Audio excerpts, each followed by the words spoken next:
এর নাম হচ্ছে মিজান। সাহাবীরা রাসূলুল্লাহ সাল্লাল্লাহু আলাইহি ওয়াসাল্লামকে কতটুকু বিশ্বাস করত, কতটুকু বা আস্থাশীল ছিল, আসুন একটি ঘটনার মাধ্যমে তা আমরা জানার চেষ্টা করি। সাহাবায়ে কেরাম রাসূলের চরিত্রের উপরে, তার কথাবার্তার উপরে, যাদের ভিতরে তিনি বেড়ে উঠেছেন, রাসূলের চরিত্রে তারা কোনো কলুষতা দেখতে পায়নি। সুবহানাল্লাহ পড়েন। একজন রাসূল পাক সাল্লাল্লাহু আলাইহি ওয়াসাল্লাম এক ইহুদির কাছ থেকে ধার করেছিলেন এবং নির্ধারিত তারিখে ধারের টাকা পরিশোধ করেছেন। ওই ইহুদি প্রতিমধ্যে একদিন রাসূলকে ধরে বলছেন, মুহাম্মদ সাল্লাল্লাহু আলাইহি ওয়াসাল্লাম, তুমি আমার কাছ থেকে যে টাকা নিয়েছিলে টাকাগুলি ফেরত দাও। উনি বলছেন, আমি তো টাকা তোমাকে ফেরত দিয়েছি। কয় না, আমি টাকা পাই নাই, টাকা ফেরত দাও। হুজুর বলছেন দিয়েছি, আর ও বলছে দাওনি। এমন সময় একজন সাহাবী এসেছেন, বলছেন হুজুর এখানে কি হচ্ছে? হুজুর বলছেন, এই লোকটার কাছ থেকে আমি টাকা নিয়েছিলাম, টাকাটা ফেরত দিছি, তারপরেও সে আমার কাছে বলছে না আমি ফেরত দেইনি। সাহাবী বলছেন, হুজুর আমি জানি আপনি তাকে টাকা ফেরত দিয়েছেন। হুজুর বলছেন, তা কি করে হয়? আমি যখন টাকা গ্রহণ করি তখনও তুমি এখানে উপস্থিত ছিলে না, আর যখন আমি টাকা তাকে ফেরত দেই তখনও তুমি তা দেখোনি, তুমি কোনো সময় এর সাক্ষী ছিলে না, উপস্থিত ছিলে না। তুমি কি করে বলছো যে আমি তার টাকা ফেরত দিয়েছি? তুমি সাক্ষ্য, তুমি যে সাক্ষী তার প্রমাণ কি? কি করে তুমি তা বলছো? সাহাবী বলছেন, ইয়া রাসূলুল্লাহ, আমরা আল্লাহ রাব্বুল আলামিনকে চিনতাম না, অসংখ্য মূর্তি পূজা করতাম, আমাদের বাপ দাদারা 14 গোষ্ঠী মূর্তি পূজা করত। আপনি বলেছেন এই মূর্তি পূজা চলবে না, এক আল্লাহর গোলামি করো, তার দাসত্ব করো। আল্লাহরে দেখি নাই, আপনার কথা মতো মা বাপের ধর্ম পরিত্যাগ করে, হাজার হাজার শত শত মূর্তিগুলিকে পরিত্যাগ করে এক অদেখা আল্লাহরে বিশ্বাস করেছি, দেখি নাই। আপনি বলেছেন ফেরেশতা আছে, দেখি নাই, বিশ্বাস করেছি। আপনি বলেছেন জাহান্নাম আছে, বেহেশত আছে, দেখি নাই, বিশ্বাস করেছি। আপনি বলেছেন এ দুনিয়া এই জীবন জীবন নয়, আর একটা জীবন আছে, ওখানে আমাদেরকে উপস্থিত হতে হবে, জবাবদিহি করতে হবে আল্লাহর দরবারে। দেখি নাই, সাক্ষী পাই নাই, তবুও আপনার কথা মতো বিশ্বাস করেছি। হে আল্লাহর নবী, কোন সাক্ষ্য প্রমাণ ছাড়া শুধুমাত্র আপনার কথা মতো যদি এতগুলি বড় বড় কথা বিশ্বাস করতে পেরে থাকি, তাহলে ইহুদির এই মাত্র কয়েকটা টাকা ফেরত দিয়েছেন, এ কথা কেন বিশ্বাস করব না? অবশ্যই ফেরত দিয়েছেন, কোনো সন্দেহ না।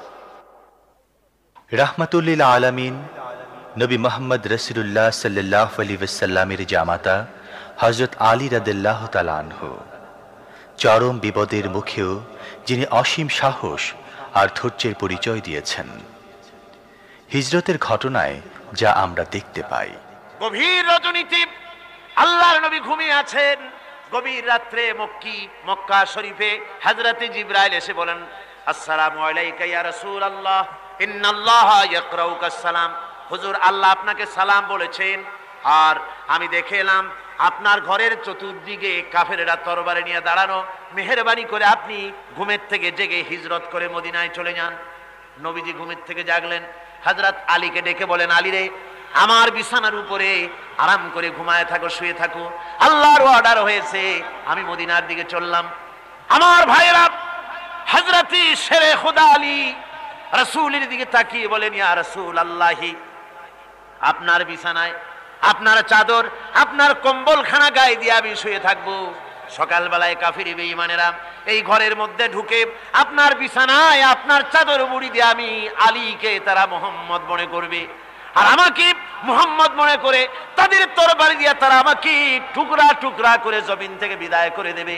আমি আলীর দিলের মধ্যে কোনো দুঃখ কষ্ট থাকবে না, বরং আমার মনের মধ্যে এটাই তৃপ্তি হবে যে আমি আলীর জীবনের বিনিময়ে আল্লাহর নবী দুনিয়ায় বেঁচে আছেন। ভাইরা আমার, নবীজি ঘরের থেকে বেরোলেন। ঘরের থেকে বেরিয়ে দেখেন চতুর্দিকে কাফেরেরা, হাতে এক মুষ্টি বালু নিলেন, শাহাতিল ওযু পরে দম করে বালুটা ছাড়িয়ে দিলেন।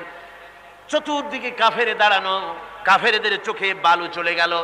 বালি চোখে গেলে অবস্থাটা কি হয় আপনারা জানেন। দুই হাত দিয়া চোখ রগড়াতেছে কাফেরেরা। নবীজি সরে গেলেন, একটা কাফেরও দেখতে পেল না কোন ফাঁকে নবী চলে গেলেন। পরবর্তী সময় আল্লাহ রাব্বুল আলামিন নবীকে ডেকে বলেন, ওয়া মা রামাইতা ইয রামাইতা ওয়ালাকিন্নাল্লাহ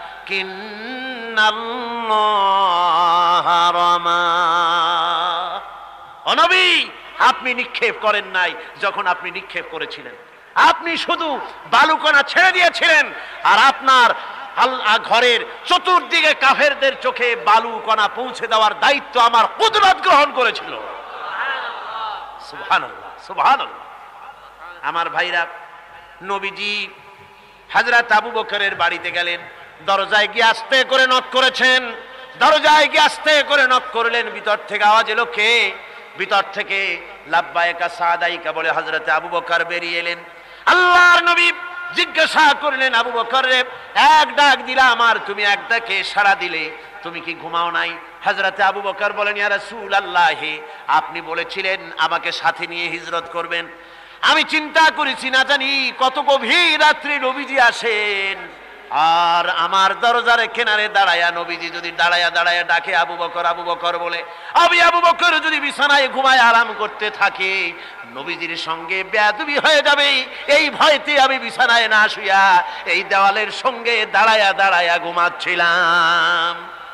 ভাইরা আমার, নবীজি হযরত আবু বকরকে নিয়ে চললেন, কাবার দিকে তাকালেন, বাইতুল্লাহ শরীফের দিকে তাকায়া নবীজি চোখ থেকে দরদর করে পানি পড়ে আর ডেকে বলেন, এ খানায় কাবা, ওরে কাবা, বড় আশা ছিল তোর খেদমত করব প্রাণ ভরে, কিন্তু তোর নিষ্ঠুর সন্তানেরা তোর কাছে আমারে থাকতে দিল না রে।